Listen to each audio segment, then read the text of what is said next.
दोस्तों आ जे तमने रस्तो देखाई रह्यो छे ने आ रस्तो छे व्यारा सोनगढ़ कही ने व्यारा सोनगढ़ नो रस्तो छे। आ रस्तो सीधो जाय छे आम आहवा अने आहवानी वच्चे जाव ने त्यारे वच्चे एक मायादेवीनुं बोर्ड आवे छे अने आ हूँ तमने बोर्ड बतावुं। आ बोर्डथी अंदर लगभग 1.5 किलोमीटर जेटલું दूर छे। जो आ मायादेवीनुं લીલું બોર્ડ छे, आ एक ब्लेक बोर्ड छे। અહીંથી તમે અંદર જાઓ એટલે માયાદેવાનું મંદિર સરસ મજાનું ભોયરાની અંદર મંદિર છે અને લોકેશન એટલું બધું સરસ છે કે તમારા ફેમિલીને એકવાર તમે ચોક્કસ દર્શન માટે લઈ જજો।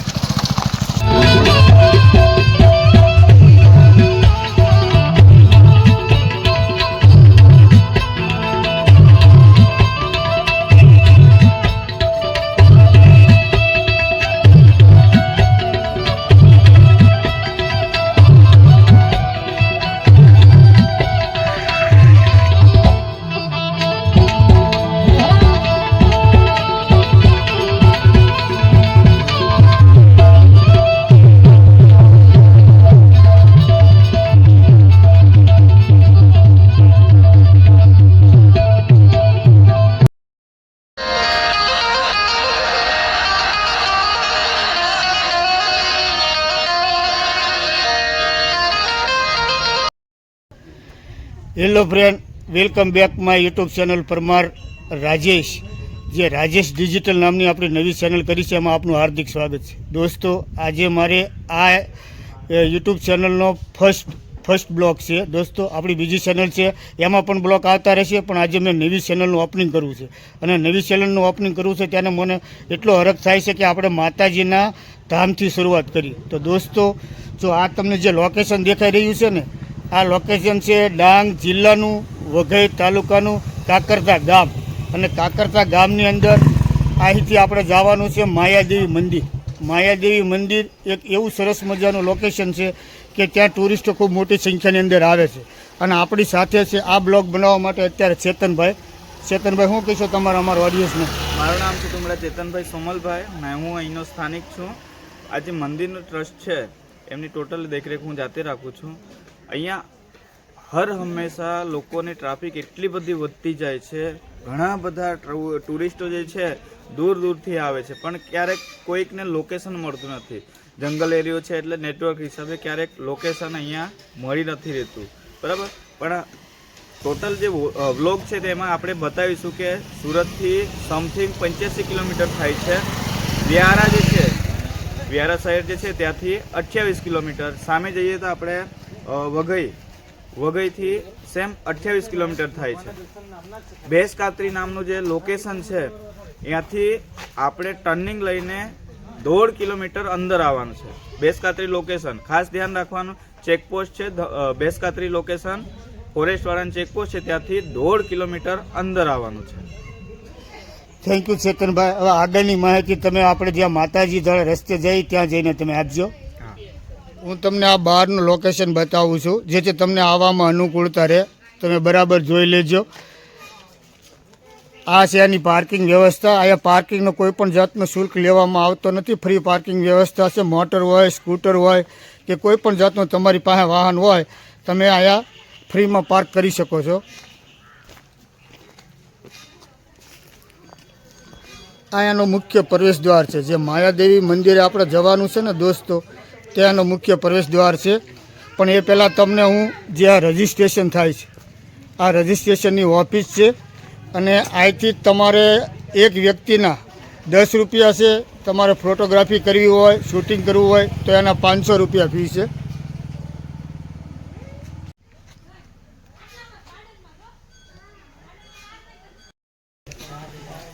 દોસ્તો આપણે પાર્કિંગથી થોડાક આગળ મેન ગેટની અંદર પ્રવેશ કરી ત્યારે સીધું ગાર્ડન એરિયા છે જ્યાં તમારા સાથે ફેમિલી હોય તો બાળકો આરામથી રમી શકે એવી વ્યવસ્થા છે અને એની સામેની સાઈડ છે રેસ્ટોરન્ટ। આ રેસ્ટોરન્ટની અંદર વેજીટેરિયન છે ને, ફૂલ વેજીટેરિયન રેસ્ટોરન્ટ છે। તમને તમામ પ્રકારનો નાસ્તો અને ખાણીપીણી મળી રહેશે।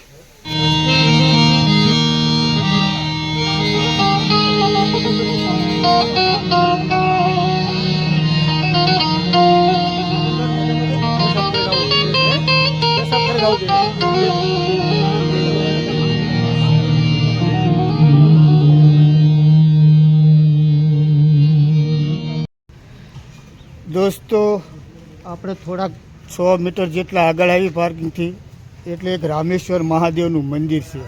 અને રામેશ્વર મહાદેવના મંદિરની સ્થાપના ચેતનભાઈ કોણે કરી? તમારા અમારા પૂર્વજોએ કરી હતી, અહં. મારા દાદા લોકોએ કરી હતી. અને એની સ્ટોરી એવી છે કે સ્ટાર્ટિંગમાં જે મૂર્તિઓ છે એની અહં, એ ટોટલ નદી પર હતી. અહં, નદીના જે પથ્થર છે એમાં હતી. દર વખતે એવું થતું કે આખું મંદિર ધોવાઈ જતું, પણ મૂર્તિને જરા બી આંચ આવતી નથી. કેટલાય વર્ષો વીતી ગયા, મંદિર જ્યારે જ્યારે બનાવે ત્યારે ત્યારે નદીના વહેણમાં જતું રહેતું હોય, પણ જે મૂર્તિઓ છે તે આબેહૂબ જગ્યા પર એમ ને એમ ટકી રહે. પછીથી સ્થાનિક જે ગામના લોકો હતા એમણે વિચાર કર્યો કે આ મંદિર જે છે ચોમાસામાં દર્શન નથી થતા અને મંદિર પણ તૂટી જાય છે, તો એને આપણે એવું કરીએ કે મૂર્તિઓ જે છે એને છેક ઉપર લઈ જઈએ અને ત્યાં મંદિર બનાવીએ, તો લોકો બધા જે ટુરિસ્ટો છે તે આવીને દર્શન પણ કરી શકે. તો એ હિસાબે મંદિર જે છે મૂર્તિઓ નીચેથી ઉપરની જગ્યાએ લઈ આવ્યા અને અહીંયા મંદિરની સ્થાપના કરી.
દોસ્તો, હવે આપણી પાસે ચેતનભાઈ છે અને માયાદેવીના મંદિર વિશે આપણને માહિતી આપશે. બહુ સરસ જગ્યા છે, તમે એકવાર ચોક્કસ આવજો. તો ચાલો જઈએ, આપણે જો નદી કિનારે માયાદેવી બેઠે ને ત્યાં જઈને આપણે દર્શન કરીશું અને એની હિસ્ટ્રી આપણે સાંભળીશું. તો આવી રીતે જવાનું છે નદી તરફ. આ ગુફા તરફ જવાનો રસ્તો છે અને નદી પણ છે અને નદીમાં પાણી પણ છે. તમે અહીંયા માયાદેવી મંદિર આવો ત્યારે અગત્યની સૂચના વાંચી લેજો, કારણ કે અહીંયા પર્યાવરણને જાળવીને તમારે હરીફરવાનું છે. કારણ કે આ છે જંગલ ખાતાના બધા નિયમો. અહીંયા કોઈ કચરો નાખવો નહીં, તેમજ કોઈ પણ જાતનો ખોટી ગંદકી ફેલાય તેવી કોઈ પણ વસ્તુ ફેંકવી નહીં. એનું સરસ મજાનું બોર્ડ છે, તમે વાંચી લેજો. દોસ્તો, આ ચોમાસાની અંદર તમે આવો તો આ લગભગ માતાજી અંદર જવાનું બંધ હોય છે, કારણ કે અહીંયા શું છે સતત પાણી વહેતું હોય છે. જુઓ તમે આ લોકેશન જોઈ જુઓ, કેટલી સરસ નદી છે. આ નદીનું નામ શું છે ચેતનભાઈ? હે, પૂર્ણા નદી છે. અને પૂર્ણા નદીમાં સતત પાણી વહેતું હોય છે. અત્યારે પણ તમે જોઈ શકો છો, જો સામું દેખાશ ને ત્યાં આપણે જવાનું છે. એક બાજુ શેક ડેમ છે અને નીચે ભોંયરાની અંદર માયાદેવીનું મંદિર છે. તો ચાલો આપણે ત્યાં જઈએ. બેન, આપનું નામ જણાવો. મારું નામ છે તૃપ્તિ અને હું કાકરાપારથી આવું છું. તો- અને અમે અહીંયા પૂર્ણા વાઇલ્ડ લાઈફ સેન્ચ્યુરીમાં આવ્યા છીએ ફરવા માટે. અને ત્યાં અહીંયા એક મહાદેવનું મંદિર છે અને બીજું માતાજીનું માયાદેવીનું મંદિર છે. ત્યાં અમે અત્યારે જ દર્શન કરીને આવ્યા. બહુ મસ્ત જગ્યા છે અને સરસ પાણી પણ સરસ જાય છે અને બહુ સરસ જગ્યા છે. તો બેન, તમે આ કુદરતી સૌંદર્યનો લાભ લીધો, શું કહેશો અમારા યુટ્યુબ દર્શક મિત્રોને? અમે એમ કહેશું કે બહુ સરસ પ્રાકૃતિક સૌંદર્ય બહુ મસ્ત છે અને સારું છે પાણી. થેન્ક યુ બેન, આપનો અનુભવ શેર કરવા બદલ આપનો ખૂબ ખૂબ આભાર, ધન્યવાદ. દોસ્તો, આપણે સીધા જઈએ હવે ગૌમુખ તરફ. અને આ ગૌમુખનો રસ્તો છે, જો સામે મેં તમને કીધું ને એમ આપણે ત્યાં જઈશું. પહેલાં આપણે અહીંયા દર્શન કરી. વાહ, આપણો પહેલો એપિસોડ છે, પણ માની કૃપા જો માયાદેવીની, કેટલા સરસ માણસો પણ મળી ગયા આપણને.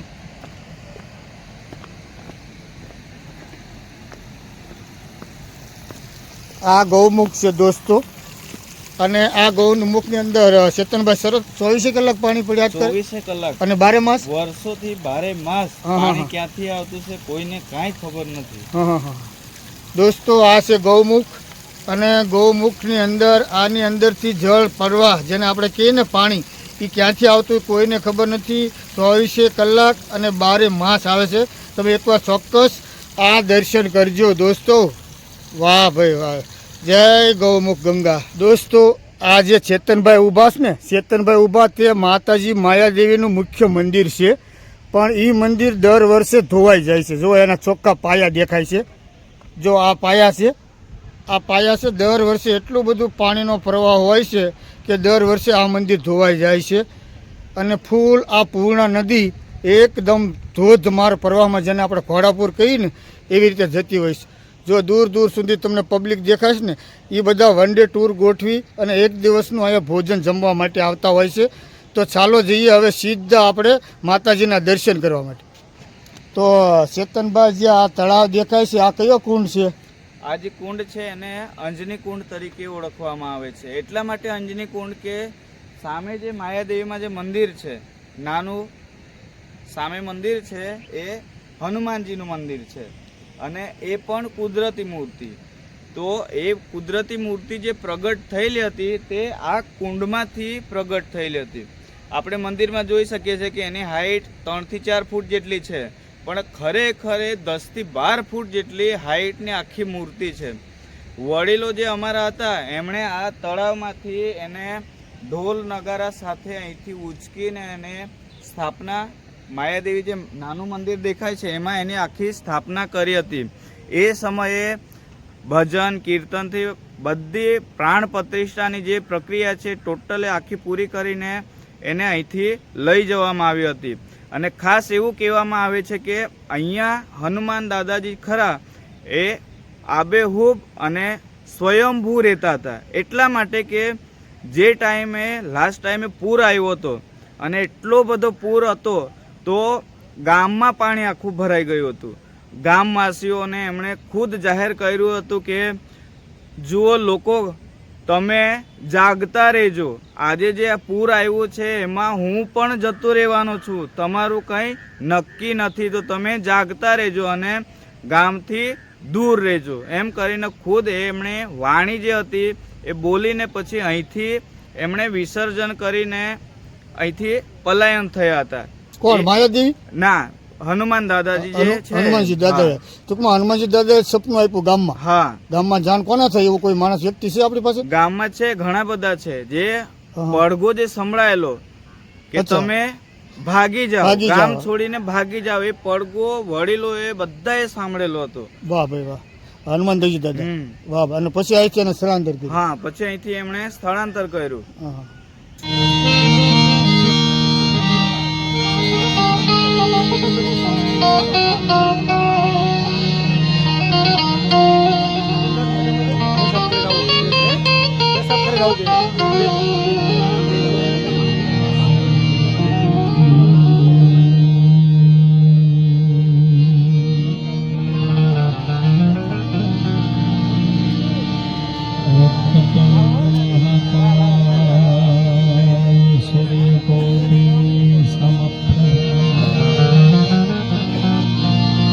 निर्विघ्नं कुरु मे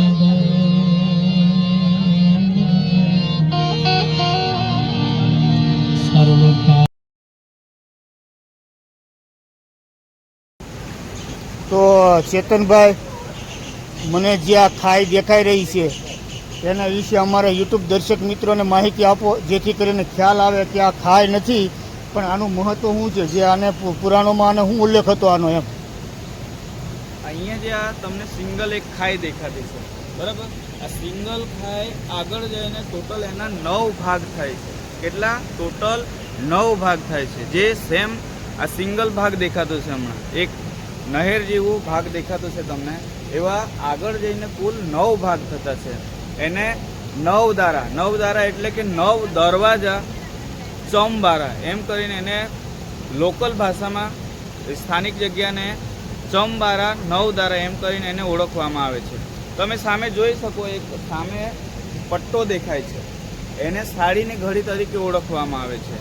સાડીની ઘડી એટલા માટે કે માતાજીના જ્યારે મેરેજ લેવાના હતા, માતાજી ભાગી છૂટેલા, મંડપમાંથી ભાગી છૂટ્યા હતા માતાજી, ત્યારે એમણે જે દિશામાં જવા માટે પ્રયત્ન કરેલો એ લગભગ અહીંથી 1.5-2 કિલોમીટર જેટલી જગ્યા છે. તો એમણે જ્યાંથી પસાર થયા માતાજી, હવે લગ્ન મંડપમાં એ ખુદ જાતે સાડી પહેરીને લગ્ન માટે તૈયાર થયા હતા. તો એનો જે સાડીનો પાલવ, આપણે જેમ લેડીઝો સાડીનો પાલવ જે ખરો ને એ નીચે ઘસડાતું જાય છે, એ રીતના પાણીમાં એમણે જ્યાં ફર્યા તેમ આખી રચના થયેલી છે અને એ કુદરતી રચના છે, કોઈ માનવ સર્જિત નથી.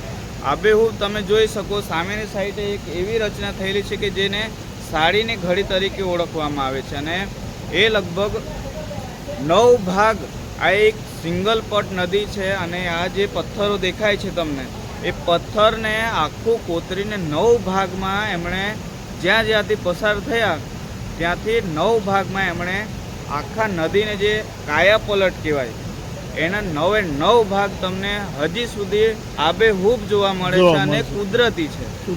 Thank you Ketanbhai.